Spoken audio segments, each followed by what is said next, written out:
ఢిల్లీ తమ్ముడు అయితే అందరి కోసం తెచ్చిన స్నాక్స్ అయితే బ్యాగ్లో దాచుకున్నాడు. అలాగే అందరికి మండాని మంటతో కాలేజ్కి వచ్చేసా. లిల్లీ ఫ్లవర్స్ అయితే చాలా బాగున్నాయి. ఫస్ట్ నేను ల్యాబ్కి వెళ్ళిపోయిన తర్వాత అలా రావడం స్టార్ట్ చేస్తారు అందరూ. తేజ బ్రో అయితే కలర్ఫుల్ చొక్కేసుకొచ్చాడు ఎవరికోసం మరి.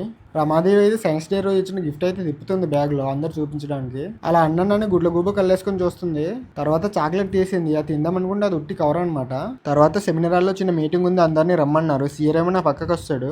సెమినార్ హాల్కి వెళ్తే ఇంకెవరు కూడా రాలేదు. కాసేపు పోయాక అందరు వచ్చారు. దామ్గడ్ అయితే కనిపించట్లేదని నిల్చున్నాడు. సుభాష్ మాయ అయితే నా పక్కన కూర్చున్నాడు. ఏదో వాగుతున్నాడు, నాకేం అర్థం కాలేదు. నైట్ పడుకోలేదు అనుకుంటా, ఫుల్ మత్తులో ఉన్నాడు. సార్ అయితే స్పీచ్ స్టార్ట్ చేశారు. ఆర్కిడ్స్ కోసం అయితే చెప్పారు. అంటే అవి ఎక్కడ గ్రో అవుతాయి, ఏ టెంపరేచర్లో గ్రో అవుతాయి అనేది చెప్పారు. కాసేపు పోయాక స్నాక్స్ కూడా తెచ్చారు. ఢిల్లీ తమ్ముడు అయితే అందరికి పంచాడు. సుభాష్కి అయితే సరిపోలేదంట, అందుకు 2 తీసుకున్నాడు ఎక్స్ట్రా. తినడానికి బిస్కెట్, తాగడానికి స్వింగ్ అంట, 2 కూడా ఇచ్చారు. నితిన్ అయితే పాలు తాగుతున్నాడు చూడండి ఒకసారి. సిఆర్కి అయితే సరిపోలేదు, నాకు ఇవ్వలేడని చూస్తున్నాడు. మొత్తాన్ని తెచ్చిచ్చారు. ఫైనల్లో బాక్స్ అయితే మిగిలింది, అది కూడా పట్టుకొని పోయాడు సిఆర్ఏ. సో లంచ్ తిందామని క్లాస్ రూమ్కి వస్తే వీళ్ళిద్దరు అయితే మెల్లగా తినేస్తున్నారు అనమాట. సో ఫైనల్ మీటింగ్ అయితే అయిపోయింది, అందరు లంచ్ కానీ వెళ్ళిపోతున్నారు. వీడియోని అయితే లైక్ కొట్టేసి ఇంకొన్ని కంటెంట్ కోసం మన అకౌంట్ అయితే ఫాలో అయిపోండి భయ్యా.